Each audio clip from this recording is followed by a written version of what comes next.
Welcome, everyone. I'm Todd Finley, the founder and CEO of HBCU Grad. Today, I have Jeremy Henderson, the CEO of Synergy 7. Jeremy, tell me and tell our audience your origin story.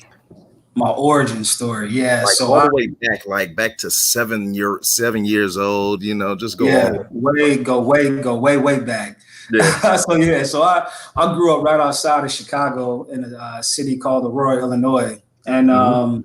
got a big family, got a lot of cousins, a lot of aunts, a lot of uncles, and really started playing basketball like at a super early age. Like at 3. Growing up right outside of Chicago, anybody from that area knows Michael Jordan was king, Yeah. right? Like he totally like before Mike, basketball was big in the area. Coming up, born in '83, that was the year Mike got drafted to the Bulls. And so Mm, at that point, it was like, man, so much was about basketball growing up in that area for me. right. And so a lot of my origin story comes from those experiences of having played basketball, having watched Michael Jordan, having gone to the games, having traveled to play, having played, the older cats. And then when you get older, seeing the younger cats coming up. So a lot of kind of like who I am, got developed really, from basketball, really, to be honest. hmm hmm And then go ahead. No, that makes sense, and that's kind of unique to be born in '83, the same year that Mike came to the Bulls. And Yeah, came into the just looking league. at that last dance, what was it like just growing up in Chicago?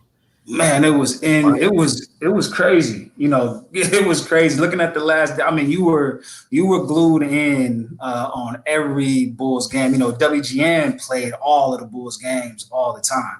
And so that's really a national network that really gave Michael that platform as well, with all of his games just always being nationally televised through WGN. Right. But yeah, watching Mike, coming up, basically, you look at some of those stories from the last dance, it's like, man, this dude ran basically the world to me, Yeah. and so that whole I want to be like Mike stuff was real because I found Yeah. myself, man, at the park, in the driveway, going to different gyms, just trying to kill everybody you played against because that's what you saw, Mike do. So he was extremely Right. influential, Yeah. especially during that time period, for young kids coming up. Right. Now, you were what, 8 years old when they won the first championship?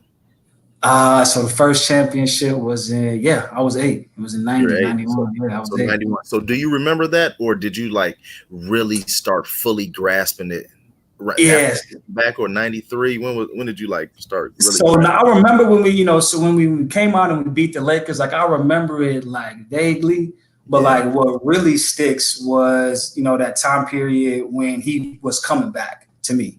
So like when he Right. came back and when they got knocked out by Orlando, when he first came back out of retirement after having played baseball, like I remember the whole baseball thing too. That was because it was just so shocking.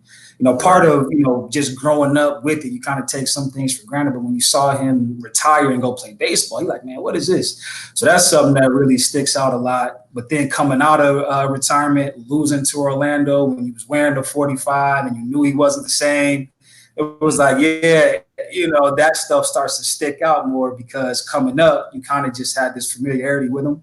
But Right. when things started to really kind of change in terms of like what you saw about him normally, it kind of stuck out a little bit more. And Right. so that Right. season when they came back and then That went that made 72 and sense. 10, yeah, Yeah. go ahead. Right.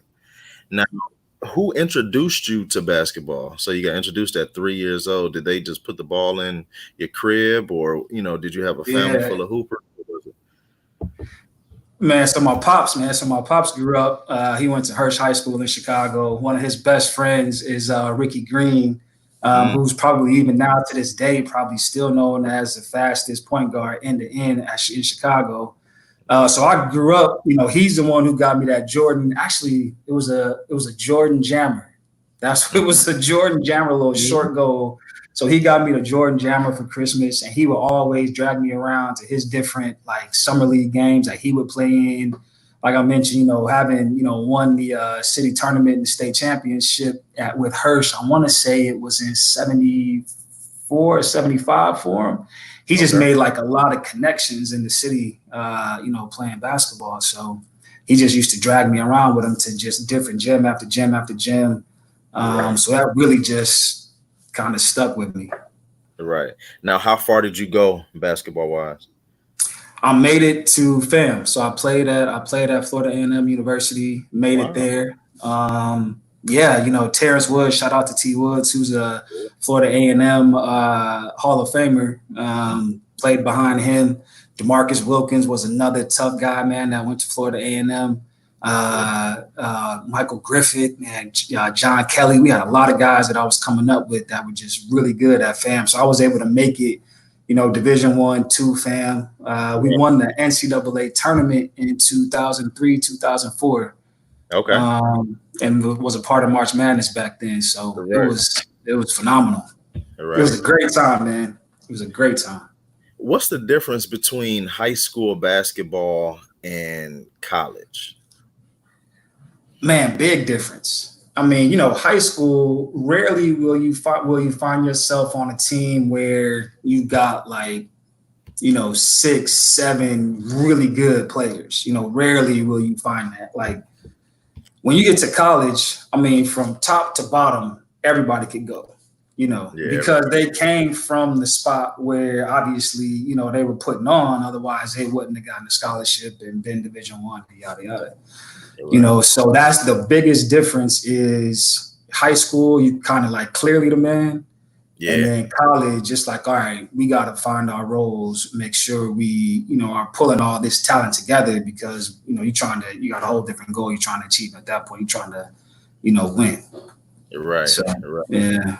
That makes sense. What are your thoughts on them restarting the NBA? I'm mixed on it.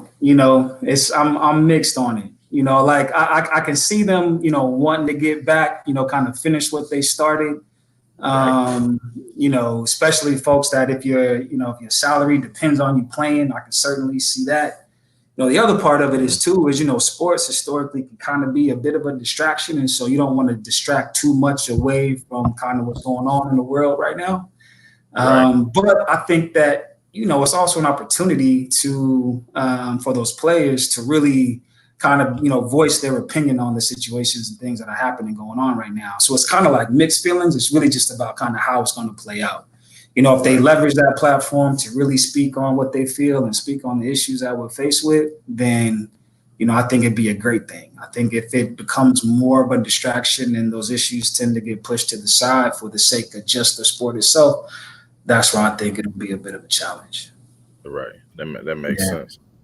Now, when were you first exposed to HBCUs? How did you get from a roarer to fan? Man, so my auntie, Monica Sanders, shout out to Monica Sanders, man. She along with my mother, Esther Phillips, man, they raised me.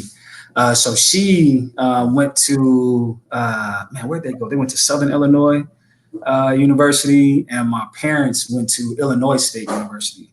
But my auntie, she was like, look, this next generation is going to all HBCUs. So she had 4 kids. They stayed up the street from me. I was always over there. So she was just constantly kind of preaching this generation is going to all HBCUs. That's where we're going. So I was like, okay. So I had an older cousin who went to Morehouse. And then the second oldest, she went to Hampton. Third oldest went to Grambling. And the youngest of them went to Fisk. And so it was like, okay, so where am I going to go? And so, being in that area, I was a part of this program called Alpha Lights that were sponsored by I can't think of the name of the Alpha fraternity at the time. But anyway, they had this program called Alpha Lights where once you were a freshman in high school, they just kind of exposed you to different community events and things of that nature. So they always had people from different HBCUs coming in and just kind of speaking to us about the experience. And so I remember, they came in, FAM came in, and something about, the speaking from FAM just kind of connected to where I started looking at them a little bit more. And I want to say it was 90. What year was it? I think it might have been 98, 99. FAM went to the NCAA tournament. And so in my head, things kind of clicked. It's like, okay, I know I want to go Division I coming up. I know I want to be able to play in a tournament at some point. I know I want to go to HBCU. Which one of those type of situations could come together for me the best? And so it just happened to be Florida A&M was where I selected to go. How did the coaches initially find out about you? So I don't even know, coaches they're plugged into the scene. So they'll come and they'll speak to you at your school. They'll talk to your coaches at your schools. And I went to a small school. So for them to be able to find me, we were always playing. So when I grew up in Aurora, we were always playing. We were an independent school. Back then you had a single A and a double A. And we were an independent school, which all that meant was you could play any team throughout the regular season you wanted. But then when it came time for tournament play, you would always play in like the single A. That's all that meant. Like now they got like 5 or 6 A's. And so we were always playing teams in Chicago, always. And so they saw me at a few of those games because they were heavily recruiting at areas like Whitney Young in the area. I know Whitney Young is a big feeder school in the Florida A&M. And a lot of the things that we were doing really through the Alpha Lights program were kind of feedered through Whitney Young as well. And so they saw me playing a few of those games. They made that connection. Mickey Clayton was a coach at the time. And so, it just kind of got lucky that it worked out that way. Right. Makes sense. Now, tell me about your experience at FAM. Man, it was like no other. It was like no other. I'm like, and it's funny. So on the visit, I'll tell you, so like my very first experience being on FAM's campus was on my visit. So I was getting recruited from this other school called Bentley University out in Massachusetts. Eastern Illinois was a school and some other kind of smaller schools in the area. And so I went on a visit to Bentley University first, right? And so me and my pops went, and pops was like, man, this is kind of where you need to be, business program, strong. It's on the East Coast. You say you want to get into business, of course. Not sure exactly what avenue I wanted to go in as a young kid, but everything that's exposed to you on the East Coast, he's like, man, this is a school you kind of need to be at. And I'm like, all right, I'm looking around. And, you didn't really see a whole lot of us there, but you could feel the prestige and all that of the university. I'm like, okay, I can see where you're coming from. Program also seems tight, basketball. I said, okay, I maybe can understand that. So we then leave from Bentley to go to Florida A&M. And so we touched down in Tallahassee. I'd never been to Florida actually at that time. I think other than like Orlando, like once when I was like 7 or something. So no experience with Florida whatsoever. So we step on campus, man, and I'm just looking around and I see nothing but our people, right? So I'm like, right then and there, I'm like, man, this is where I need to be. I feel so at home, feel so comfortable. The African-American community in Aurora is extremely strong. So it's not like you haven't been, around your people like every day, but something about the atmosphere, you can just feel the creativity. You can just feel the energy. There were so many of us that were young, obviously, 18 to 22 years of age. Right. And you just kind of looking around. It's like, man, this is a powerful place. Women were beautiful. Men were doing their thing. You can see them kind of interacting with each other in terms of that letting that creative juices kind of flow. It was just a dynamic energy. And I kind of looked at Pops. He kind of looked at me. He said, "This where you going, huh?" I'm like, "Yeah." We didn't even talk to the coaches or nothing yet. We just stepped foot on campus. I'm like, "Yeah, this is where I'm going." You just feel that energy. That's yeah.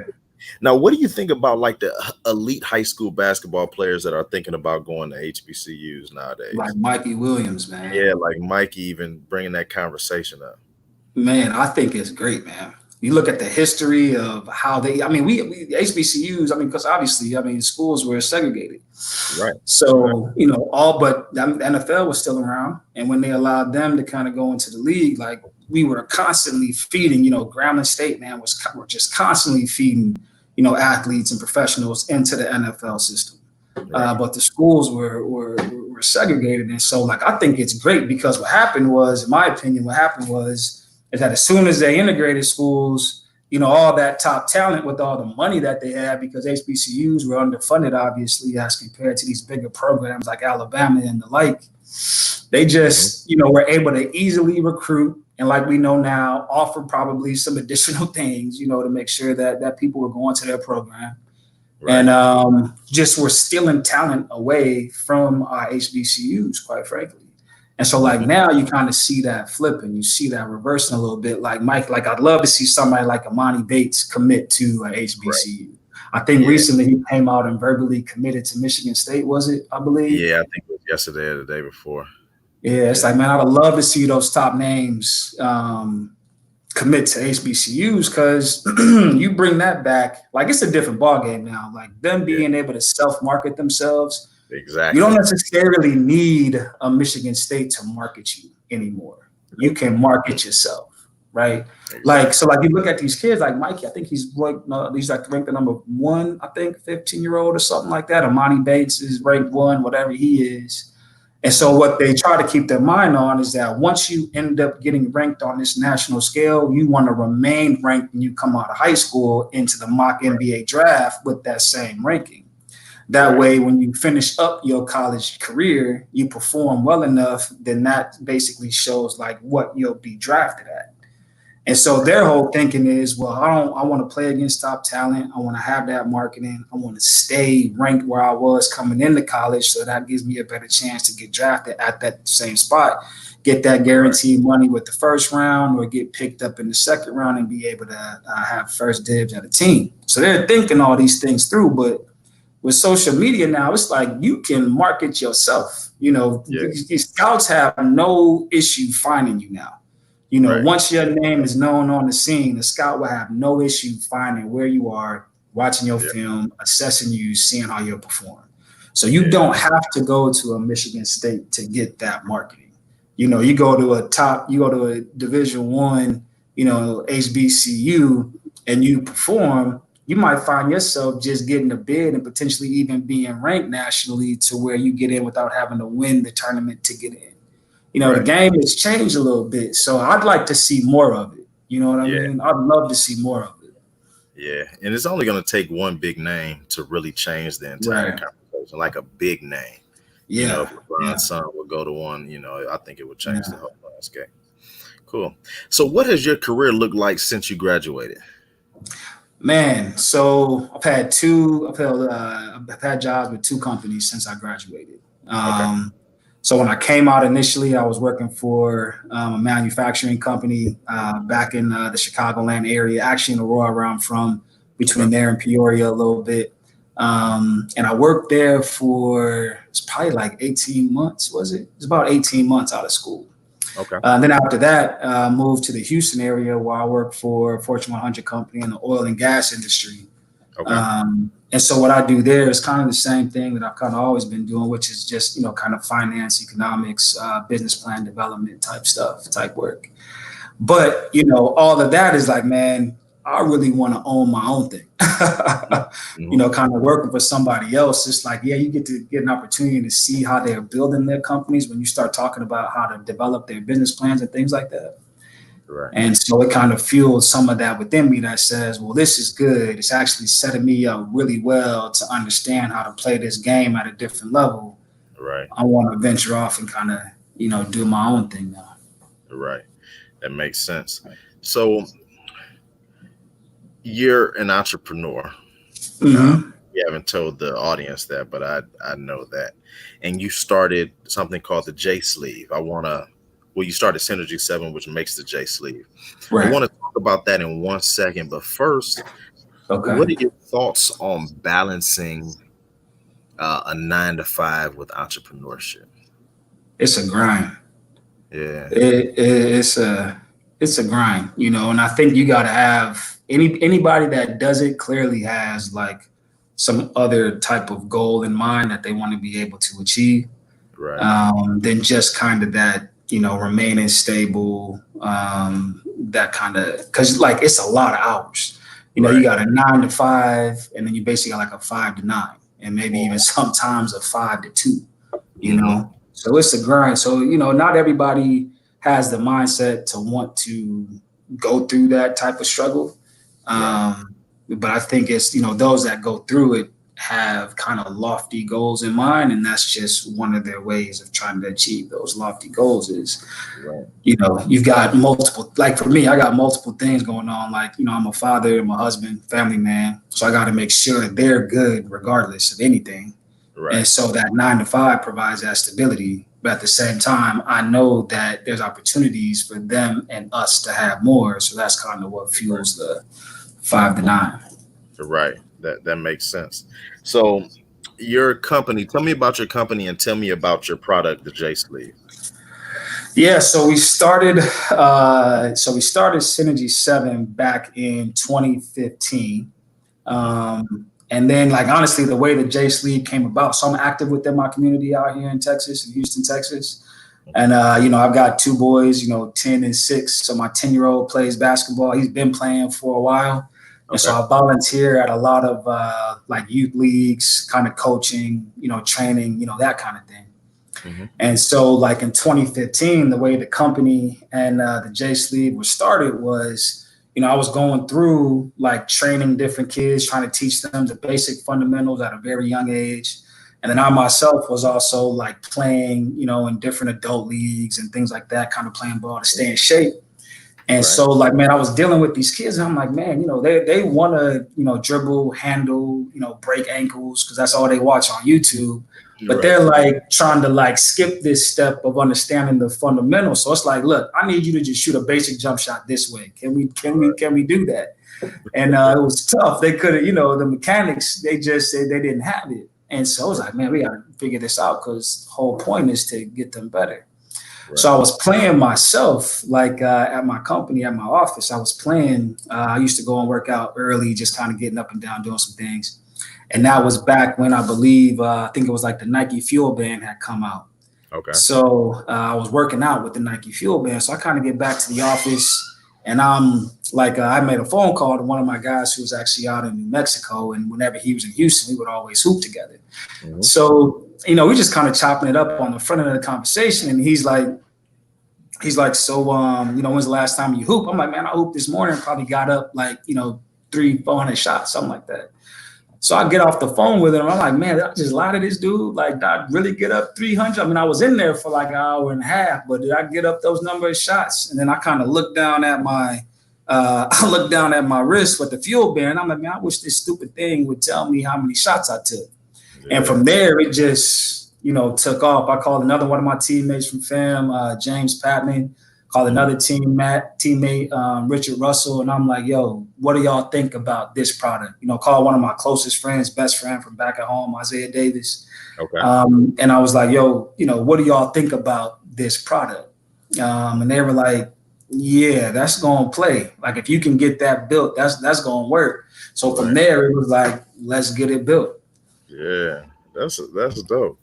That's super Yeah. dope. Now, Yeah. so okay, so you had this idea, and now Mhm. you have a product. Walk me from thought, idea, prototype to finished Yeah. product. Yeah, because it's been a 5-year grind. So we've gone through literally every one of those steps, right? So the very first step was it's like, all right, so the idea, will this work? Like, is this really worth the effort to put in the work that I know is going to be necessary to get it to the point where it can be sold, right?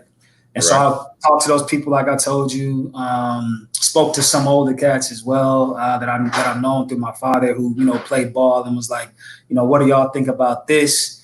And based off the generation, you get different responses, right?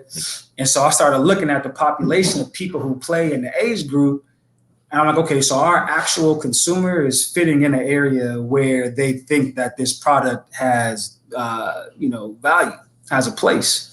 So I also had opportunity to speak to a few executives within the NBA as well, former executives, and kind of just ask them, like, what do you think about this before Mhm. I put in all this work and effort?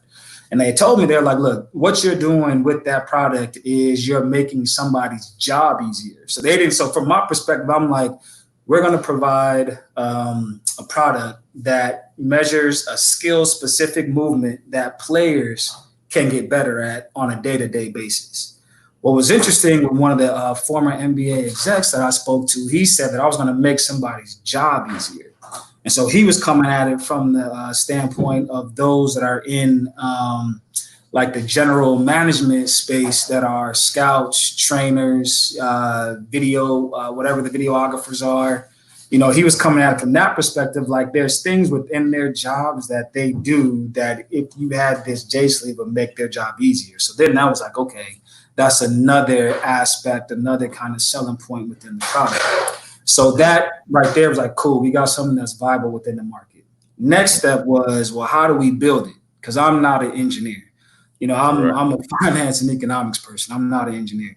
So again, that HBCU connection, man, came in crazy handy because on our team, on that 0304 team, Michael Ayodele, who was on that team as well, he went to Florida A&M, got a computer science degree. Brian Zamora, that went to Florida A&M, who was also on the team 0304 that went to the tournament. He had a mechanical engineering degree.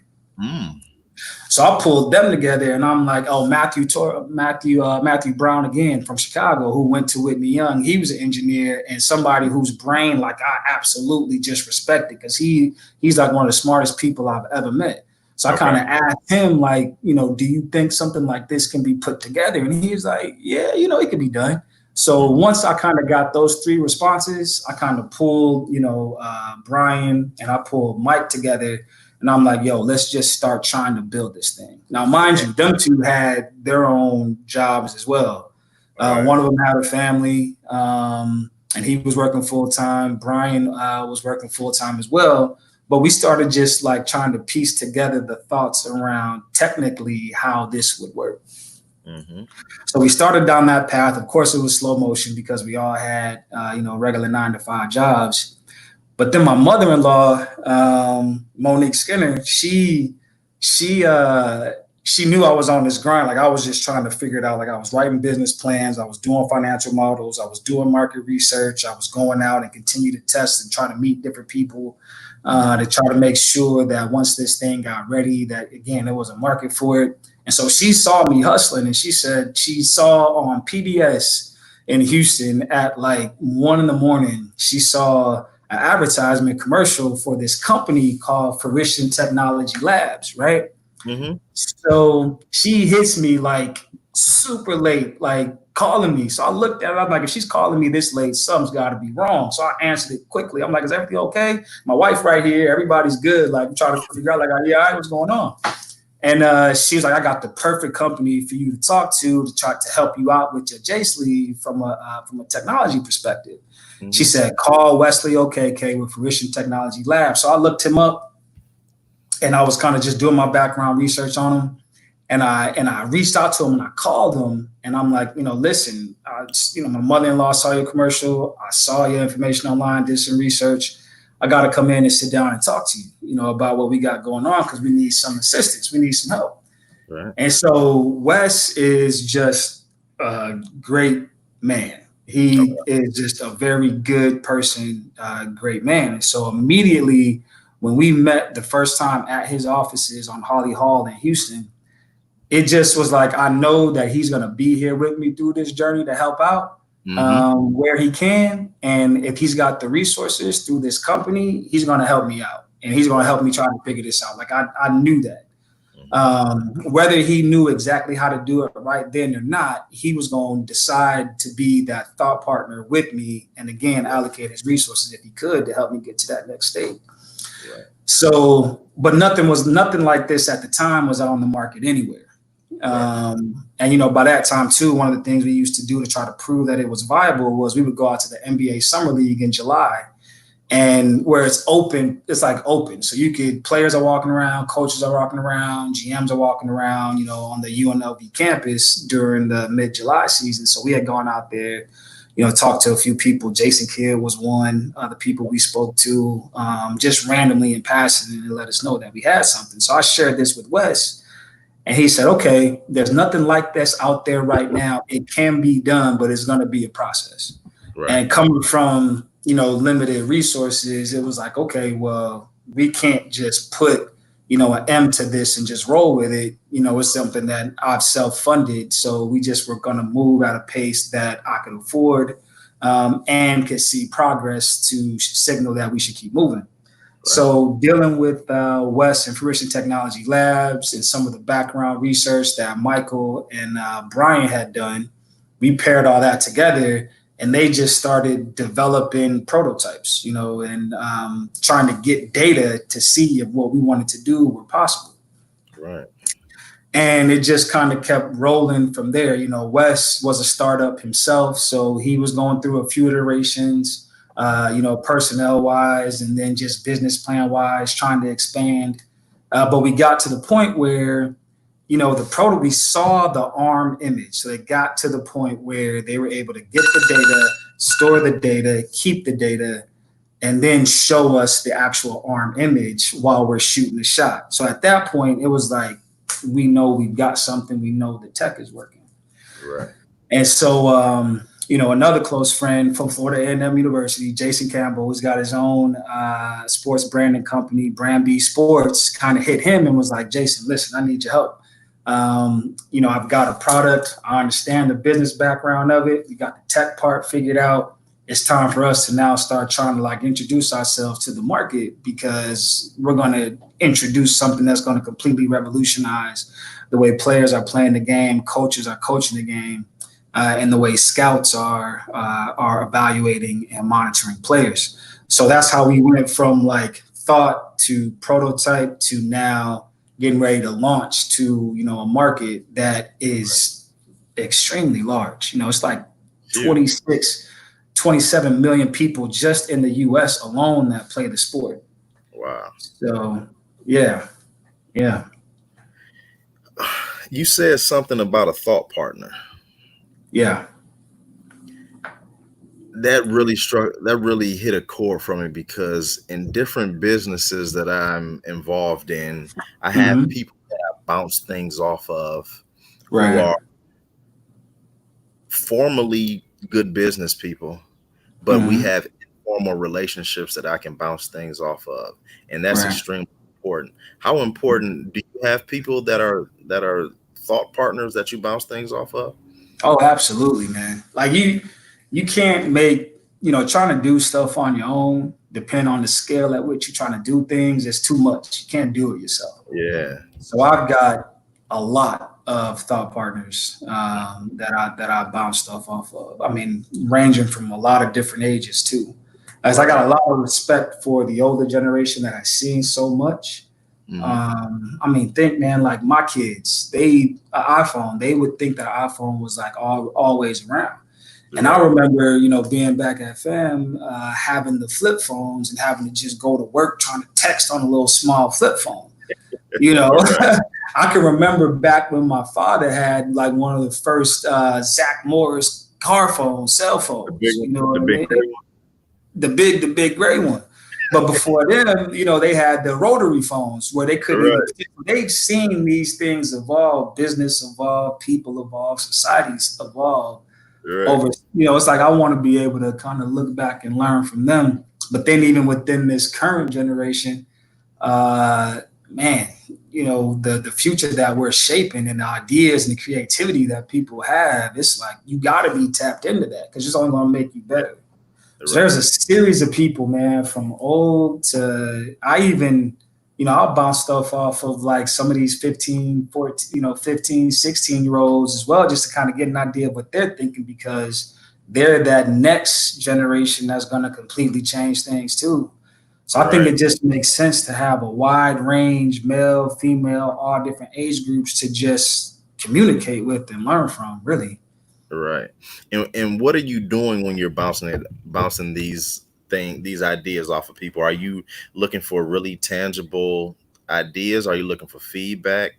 Are you looking for someone just to say yes or someone just to say no so you can prove them wrong? What are you really looking for when you're bouncing it off of people? So it depends on who I'm talking to, right? So like if I'm speaking to a younger generation, I'm really just listening. You know, I want to know kind of like what they're thinking, like what creative thoughts and things that they see on their like day to day, you know, because it's a few parts. Like in some parts, it's, you know, like, again, I get involved with different community service types of events and things like that. So the more you can help out, you kind of get people talking so that you can be that like effective listener. So I'll talk to them to see, you know, how I can help, but I also talk to them to see what they might see coming that I may not, in terms of just the advancements of technology, how people are using it, you know, just how they see society evolving.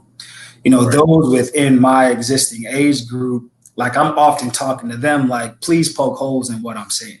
You know, we like to debate, right? So it's like poke holes in everything I'm saying, because that's only gonna, you know, iron sharpens iron. So that's only gonna make me better at what I'm doing. If you got somebody or a group of people that know will call you out on your stuff, you know, or let you know like, yeah, you probably want to rethink that. You know, the older generation, it is a little bit like okay, I kind of want to prove you wrong, but in proving you wrong, it's validating that I'm correct. Because an older generation, sometimes, not everybody is like this, but an older generation is a lot harder to change, I think. And so if you're hearing feedback from a lot of different folks that, you know, you're moving the right direction, or this is a viable product, or the business plan is sound, the financial assumptions make sense, yada, you're hearing all these things and you go and talk to a different generation, they want to quiz you because they've seen so much. Right. And so I really kind of go to them, not to prove them wrong, but it's almost more like self-validation. Yeah. That we're really moving down some path that will be able to, you know, stand the test of all these different times that they've seen. Right. And that's what we want to do, is we don't want to be like this quick hit. We want to be able to, you know, last. All right. My guess is that I'm going to guess what type of player you were. I've never seen you play. Yeah. My guess is you were a really cerebral player. My guess is you were cerebral. You had a good handle. You probably had a good hesitation and could flat out shoot the rock, but you were a 3-and-D guy that could shoot it really well from the corner. So you were really close. You were really close. Everybody that comes from the Chicagoland area can handle the rock. Yeah. Yeah. Right. And yeah, I was very cerebral too. I would think the game all the way through. I loved watching film. Mm-hmm. So I was very cerebral, almost to a fault, I would say. Okay. You kind of a lot of basketball is feel. You kind of you can't think a whole lot. My shooting didn't get good, quite honestly, until I got to FAM when I was playing behind Terrence Woods. Okay. That's when and it took a while even then, because growing up, I was the kind of player that was a slasher. I could handle, get to the basket, like to dime, you know, like to play defense and steal and go off, you know, like that's how I played. I wasn't really a shooter growing up. And that hurt me. When I got to Florida A&M, that really hurt, because here comes T. Woods, a.k.a. Mr. Buckets, who won Mr. Tennessee, who can flat out shoot the rock. I mean, DeMarcus Wilkins was there too. He could flat out shoot the rock. Pee Wee, he came in and he could shoot. Like, these were guys that I had to handle and could create space and do moves. They had to handle, create space, and could make all kind of shots. Okay. So it was like, yo, if I want to play, I got to figure out how to shoot, and I got to get as close to these guys as possible. And I never did, but I always worked to that point where with Terrence, it was like by the last year that I was there, watching Terrence shoot the ball, watching DeMarcus shoot the ball, watching Griff shoot the ball, it was like, okay, I'm figuring out my stroke to where I can hit like from wherever. Right. And so now I really stress shooting first, along with ball handling, because I just wouldn't want anybody to get to that point to be like, damn, I can't even shoot. I can't like bury the jumper the way I need to, because I don't focus so much on other things. So, but you were close. I think you might have rounded off 6 things. You were probably 5 for 6. Okay. All right. Cool. Now, tell me exactly what the J sleeve is. I have a rough understanding of it, but tell me exactly what the product does. Yeah. So the J sleeve, it's so you remember Allen Iverson back in, was it like 97, 98, maybe 99, where he made probably early 2000s. He made the compression shooting sleeve like super popular. Yeah. You know, now people wear it a lot of times because of their elbow. But most people, I think, wear it just because AI wore it and it's like a fashion thing. Right. So the J sleeve, though, because everything with your mechanics is obviously a lot of it has to do with balance. A lot of it has to do with the spot you're aiming at, with your eyes. But a good portion of it, obviously, is your actual arm form. And so what we were thinking, we were like, man, how can we provide like good feedback to people about their shot, that would make them better? We were like, well, they're already wearing compression sleeves and it doesn't really do anything for them, but people like to wear them. And it's like, okay, well, we can put things in it that tracks that arm movement. So it's like, cool, we just pair the two things together. And now somebody won't feel a different type of way about actually putting a compression sleeve on if they say like, don't wear one, because a lot of people wear them. And if you do wear them, then it's nothing new to you.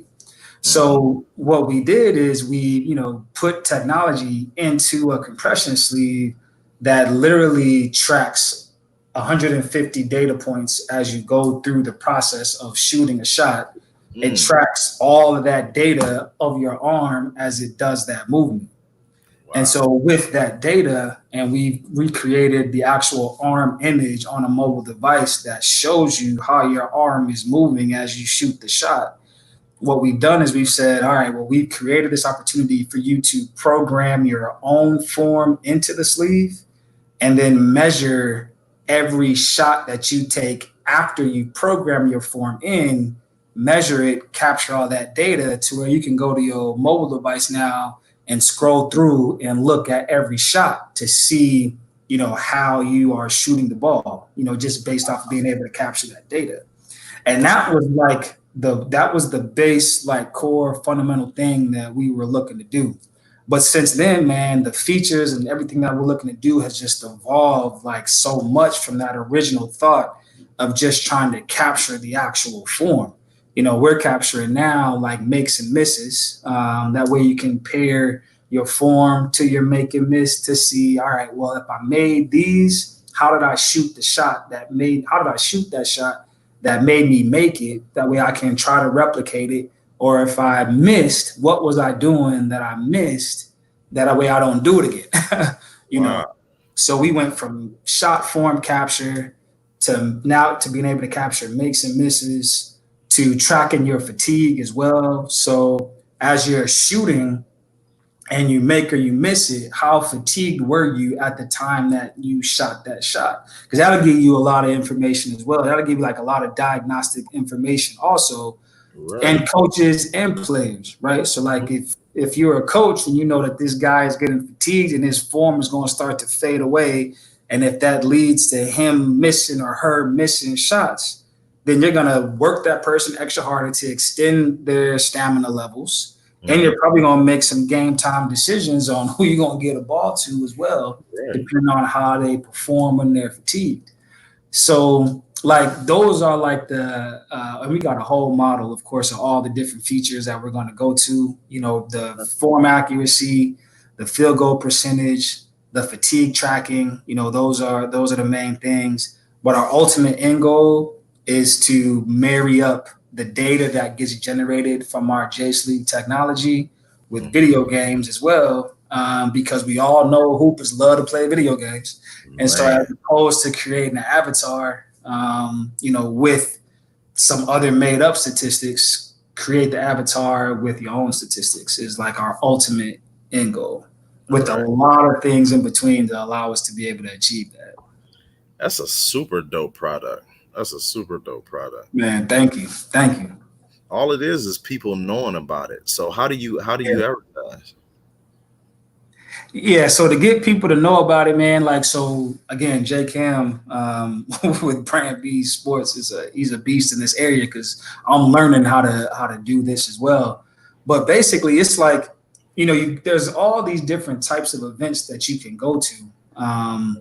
Like AAU tournaments, right? So being able to take our J-Sleeve to AAU tournaments and speak to coaches, let them know what's out there that could help them with their, with their training of their own kids. Right. Trainers as well. The whole game has totally changed. Like you can go to a facility now and take your son or your daughter to get trained by some trainer for a few hours a day, a few days a week. When I Yeah. was coming up, you didn't have trainers like that were that easily accessible. Right. So just kind of getting it out there, really kind of starting with the grassroots strategy of getting the trainers, getting the coaches, obviously having a social media presence. You can follow us on Instagram at the J Sleeve. But just, leveraging all of those social media platforms in those areas where basketball is just so dynamic now with AU programs and with, those trainers. And then the relationships, of course, that we've been able to build with different HBCUs to talk to their athletic departments as well. Because one thing I didn't mention is, part of what we're doing with all this J Sleep data, you've got like a athletes product and you've got a athletic department product too. So Mm-hmm. what we've done is we said, we know coaches, because again, I'm this cerebral type about the game. Everybody's drawing up these game plan strategies, right? So what we're doing is we're developing a software that allows you to develop those game plans, but also take the J Sleeve data for every one of your 15, however many players you got, and you say, if I draw up a play, well, who's going to be the best to execute that play, to shoot that shot? Because I know based off of their field goal percentage, their accuracy percentage, where they were on the court too. I think I might have failed to mention that. We know where people are on the court when they shot the ball as well. So if you're drawing up a game plan strategy, you could say, well, if I want a shot right here, who's the best to shoot that shot based off all this data? And that's something that we automatically calculate for you within this platform, which you can leverage or not, but it's just one of those things. That's an additional feature for the product. Yeah, that's really good. As you were talking, and I know offline we talked about TikTok, and the basketball is like huge on TikTok. I just thought of an idea, and I think like some of the guys that are huge on TikTok that make TikToks every day, if you send them a J Sleeve and they like making content around that J Sleeve and how many shots they get up, it'll really, increase that awareness a lot. And I love TikTok for that reason, that it's youth culture. And when we were growing up, youth culture runs the world. It still does run the world. Still does. Yeah, I mean, that's kind of, so part of the programs that we're implementing too, like, an affiliate program, right? Like we want to be able to get to those affiliates that'll kind of just speak on, get them J Sleeves, speak on our behalf, show the value in it if they believe that it's got value, and be able to attack the market that way. Influencers as well. I mean, with Instagram, I mean, those influencers, like you said, you get a few people, that's got a ridiculous number of followers who believe in the product and our vision and where we're going. They put the sleeve on, they immediately reach however many of those hundreds of thousands of followers that they have. Right. So it's just a lot of opportunity that we're excited to take advantage of here. Right. Yeah, that's some cool stuff. Now, how do you manage supply chain? Because I know people that develop products. Oftentimes you have to balance keeping a lot of inventory and then how long it takes to make one, to your advertising, and okay, do I go and put a sale out here and I think I'm going to sell 100? Do I keep 100 on hand? How do you manage supply chain? Yeah, the supply chain aspect of it is the biggest challenge, right? Especially in the startup mode that we're in right now, where we can take a lot of products that come off the shelf and code them and piece them together that gives the data that we want. And so in going that route, you got to have a significant amount of orders in order to achieve economies of scale to where your cost isn't so high. At the same time, you got to have the same type strategy with the manufacturer, that they can make money, obviously, off of manufacturing all these things, which means that you have to have a minimum amount that you're going to be able to solidify an order for, right? So with the sizable market that we have and the affiliate program that we're executing and in the network that we've got sales projections and milestones that we expect to achieve over time. And so with those milestones, you pair that up with how many orders you have to be able to deliver or order from the manufacturer, the person that's going to be putting them together, as well as the provider, until we get to the point where we're making our own chips, which is where we are going to go. And so it's just a matter of, being diligent about monitoring and achieving your sales targets to be able to map up with the orders, because the cycle time and turnaround time to deliver a product, you know what that is too. So you just have to, again, have the appropriate amount of funding to basically operate on a retainer basis for those materials, and achieve the sales target that says, hey, I'm projecting along this way. Therefore, I know I'm going to need these orders at these time to be able to deliver a product within what I said I was going to deliver it within on the marketing material. So lucky for us, our team, we got a strong team between myself, Jason Campbell, Alvin Kennedy, some other folks, James Papp. We got a lot of guys on our team that's got the strong business acumen to be able to manage this. And we've set it up in such a way that, we will deliver a product at the cost and price we said that we were going to deliver it for. That way we can continue to grow. Right. That's smart.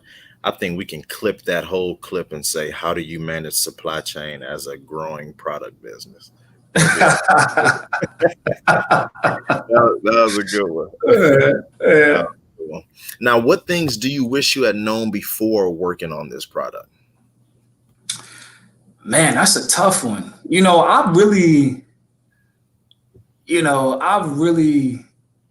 I wish I knew is I wish I actually knew the tech.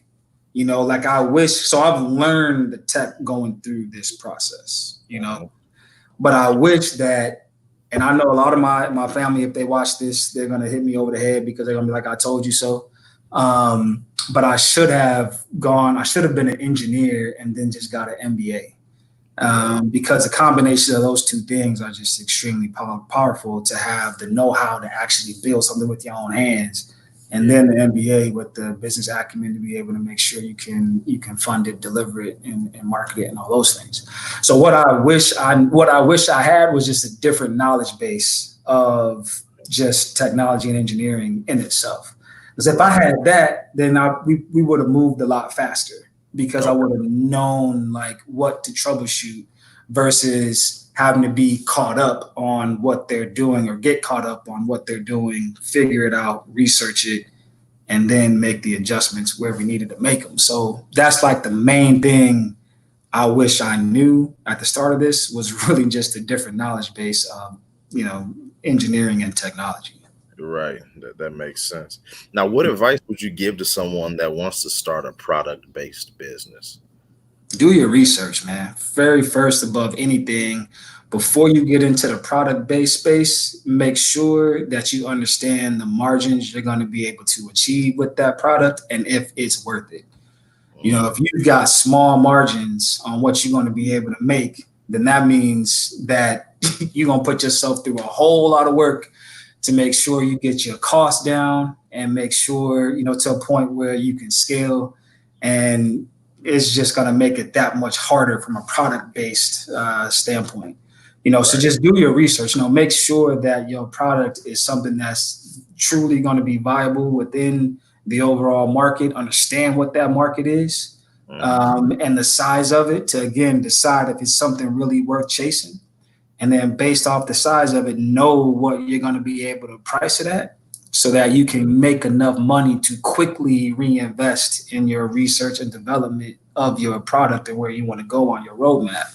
Because if you don't have enough margin to play with, it's going to be very challenging. If you don't have margin, if you don't have scale, it's going to be real challenging to reinvest that money, in a way that's going to allow you to build and grow your company.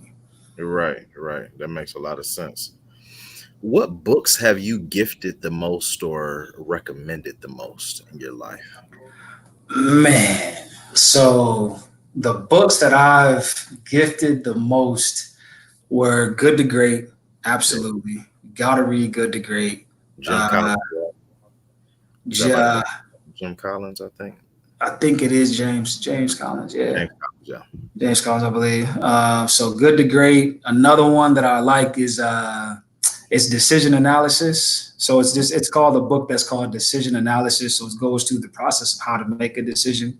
There's all different types of decision analysis books. It's really like it's like an academic book more than non-fictional book, really. Mm-hmm. So quality decision analysis is one. Good to Great is another. What was this other one by? It was crossing. What is it called? Crossing the technology chasm, I believe it is. That was one that I read at some time ago. That was a good one. I can get you the name on that one, the exact name on that one. That was good. That one was basically describing about how if you've got a product that will disrupt the market, you're going to be dealing with people on both ends, people that are just for disruption and will push anything through, and then people that are absolutely against disruption and will always play devil's advocate. And there's more of them than there are the creative thinkers, innovators. So how do you cross that chasm? So that was one. So those are probably the three like main books, only because again, dealing with different people, that you're going to need that as you try to figure out how you're going to market your product, how to make smart decisions is where the quality and decision analysis book comes from. Right. And then just, again, making that transition to doing something that's good, but with an eye towards doing something phenomenal. Right. Yeah, those are some good ideas. I'm gonna have to check out those other two. I read Good to Great, but I read it at a different time in my life. So, sometimes you got to go back and really and really read them again when you're at a different, point in your life. Yeah, absolutely. Yeah. IV on YouTube said, "Great product. It will bring more practicality," which is true. I'm probably gonna buy it for my son because he's 12 years old and he's into it. Like he's really focused, and he's running 3 miles a day. And getting his hand on, getting shots up. 3 miles a day. Yeah, he's That's serious. Good. Yeah, he real serious. he's serious. So so I think I'm definitely gonna buy that. Now, I have a question that I rarely ask, but it's something that I can be kind of thought provoking, and I can tell you're a thinker. If you put a billboard up that says anything that can get any message out, what would it say?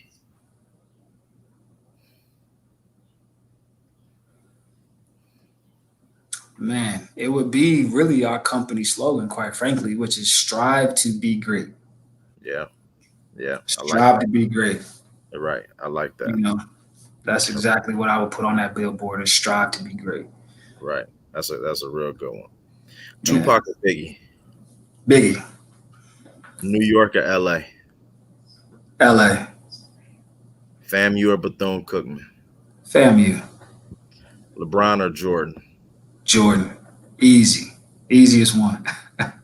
Why LeBron? Why Jordan over LeBron? I mean, I grew up watching Mike. And Mike, man, 6-0 in the finals.